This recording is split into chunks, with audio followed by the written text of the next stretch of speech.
तो ये तो था कि हमें किस रूप में किस प्रकार से कलाकृति का निर्माण करना चाहिए। अब जो कलाकृति जब बनाते हैं दूसरे पक्ष पे आते हैं। अब आप चित्र बनाना चाह रहे हो, जो चित्र के लिए दो चीज़ें, चित्र क्या किसी भी कला विधा के लिए, साहित्य हो चाहे काव्य हो चाहे संगीत हो चाहे मूर्ति शिल्प हो या जो भी हो, उनमें दो चीज़ों का होना बहुत ज़रूरी है, एक तो कलाकार और एक दर्शक। लेकिन मेरा कहने का अलग उद्देश्य है। कलाकार भी कैसा? कलाकार तो वो तभी होगा जो सामान्य जन से उसकी अनुभूति का स्तर ज़्यादा तीक्ष्ण गहरा होगा, उसकी संवेदना का स्तर सामान्य जन से ज़्यादा संवेदनशील और गहरा होगा, और उसके चित्र बनाने का उद्देश्य तो हो जाएगा, लेकिन चित्र प्रदर्शन के बाद में चित्र दर्शकों के सामने भी जाएगा, तो दर्शक का भी सहृदय होना बहुत जरूरी है। जैसे एक उदाहरण है कि भैंस के आगे बीन बजाने से कोई फायदा नहीं, तो कई जनमानुस आपको ऐसे भी मिल जाएंगे जिनमें कलात्मक भाव बहुत न्यूनतम होते हैं, तो उनको समझाने में तो बहुत समय लगता है, और उनको समझाते समझाते आपकी कला का हनन हो जाता है, नाश हो जाता है। तो इनके लिए दो सामान्य स्थितियां हैं कि कलाकार और कला दर्शक दोनों का सहृदय होना जरूरी है। थोड़ा भावात्मक आर्द्रता पहले उसके दिल में होनी चाहिए, तभी तो वो कला का आनंद ले पाएगा। अब बात करते हैं कलाकार की। कलाकार और सामान्य व्यक्ति में क्या फ़र्क होता है? अनुभूति का स्तर अलग होता है। फोटोग्राफी जो करते हैं वो भी तो कलाकार ही है, ठीक है, माध्यम उनका अलग है, लेकिन स्वभावतः कलात्मक दृष्टि रखते हैं, कलात्मक हृदय रखते हैं। तभी तो फोटोग्राफी, हम शादियों की फोटोग्राफी की नहीं बात कर रहा, जो फोटोग्राफी करते हैं प्रोफेशनल, वाइल्ड लाइफ फोटोग्राफी करते हैं, सिटी फोटोग्राफी करते हैं, सिटीस्केप खींचते हैं, है ना, तो वो उस चित्र के अंदर सबसे पहले कंपोजिशनल वैल्यू और इमोशन, इस दो चीज़ को बहुत बखूबी समझते हैं। खाली चित्रकार ही नहीं, वो भी बहुत अच्छा। चित्रकार, मूर्तिकार, संगीत, उन सब के लिए कलात्मक समझ, कलात्मक रुचि ये होना तो आवश्यक है ही। उसकी संवेदना का स्तर भी बहुत गहरा होता है। आप ये समझो कि आप महाविद्यालय से, कॉलेज से घर जा रहे हो, है ना, अब घर जाते वक्त चले गए, जाने वाले कॉलेज से निकले, मोटरसाइकिल की हमारी स्टार्ट किया, घर चले गए, और बहुत से लोग चले जाते हैं, जाते भी हैं। लेकिन जो कलाकार होगा, जो साहित्यकार होगा, जो कवि होगा,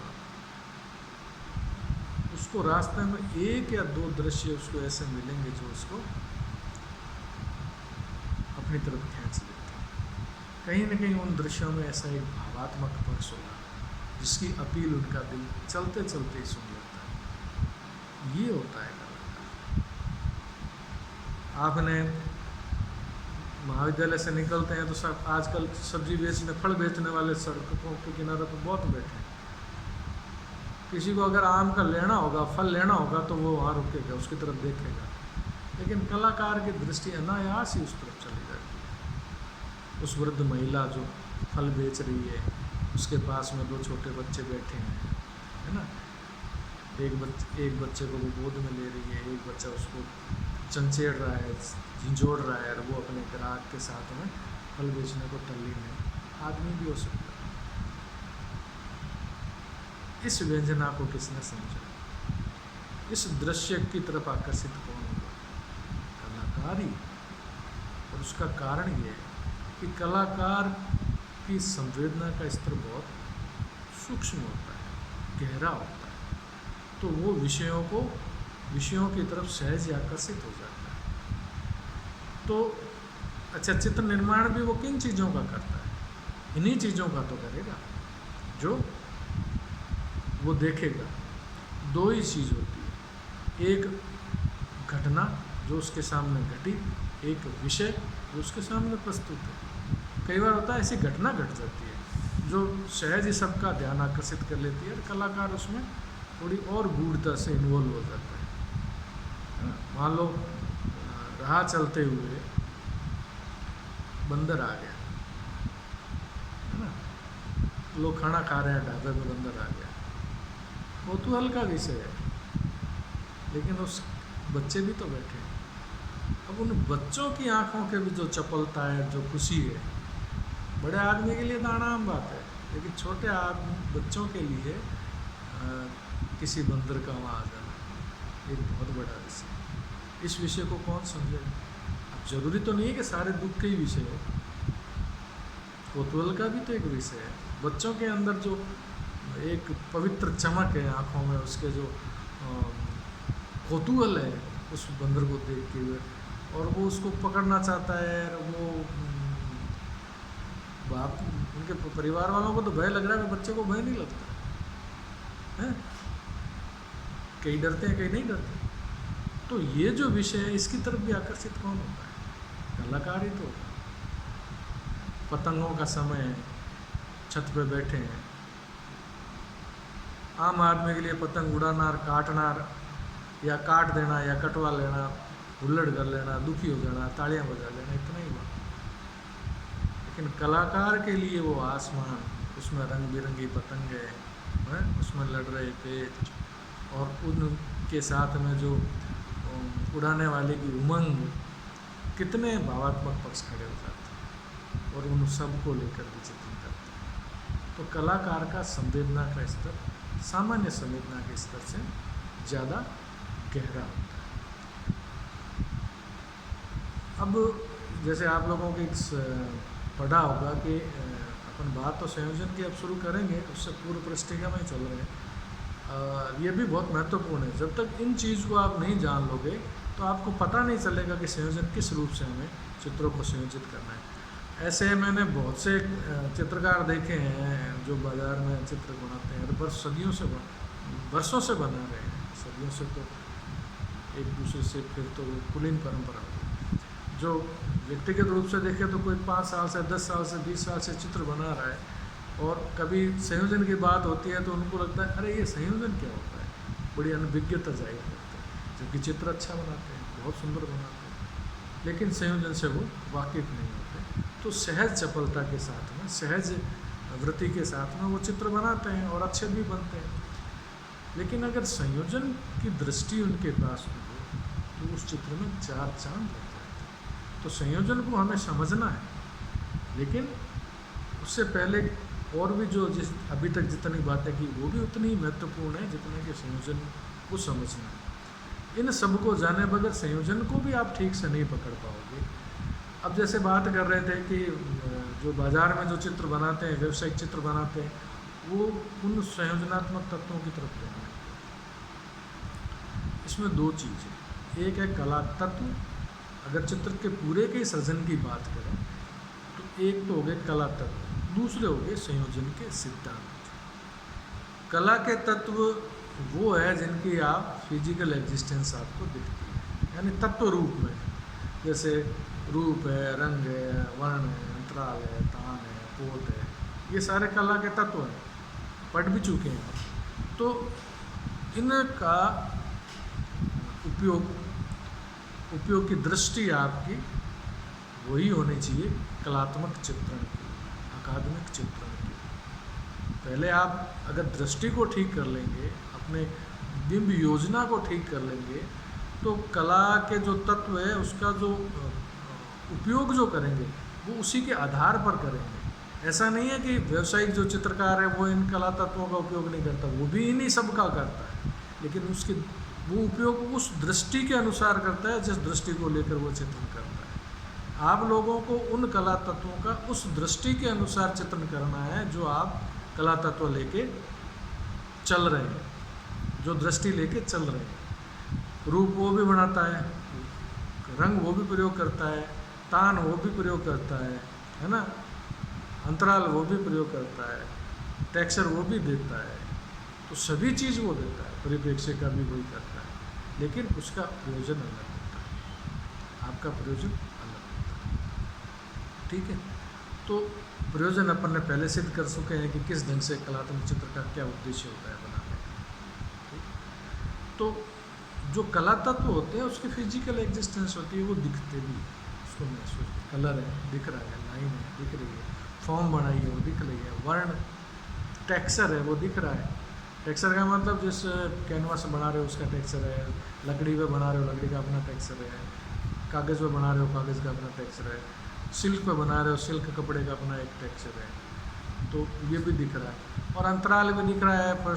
फर्स्ट फिगर जो आगे का फिगर है पीछे का फिगर, उसके बीच का जो अंतराल है वो भी महसूस हो रहा है, दृष्टि से दिख रहा है। तो आप कला के तत्वों को तो महसूस कर सकते हो, लेकिन कला के जो सिद्धांत है उसकी कोई फिजिकल एग्जिस्टेंस नहीं। कला के सिद्धांत को अपनाना पड़ता है। जैसे आप व्यक्ति हो, है ना, एक सभ्य व्यक्ति हो, अच्छे कपड़े पहनते हो दिख रहा है, अच्छी ड्रेसअप करते हो दिख रहा है, ठीक है ना, वो आप फिजिकल एग्जिस्टेंस है उसकी। लेकिन अब एक व्यक्ति जो आपके पास में आ रहा है उसके साथ कैसा व्यवहार करोगे ये नहीं दिखता ना पहले से, क्योंकि इसकी फिजिकल एग्जिस्टेंस नहीं है। आपका माइंड सेटअप क्या है, आपका संस्कार क्या है, आपका कल्चर क्या है, आपके जो सिद्धांत है जीवन के वो क्या है, वो जो जीवन के जो सिद्धांत है वो तय करते हैं आपके व्यवहार।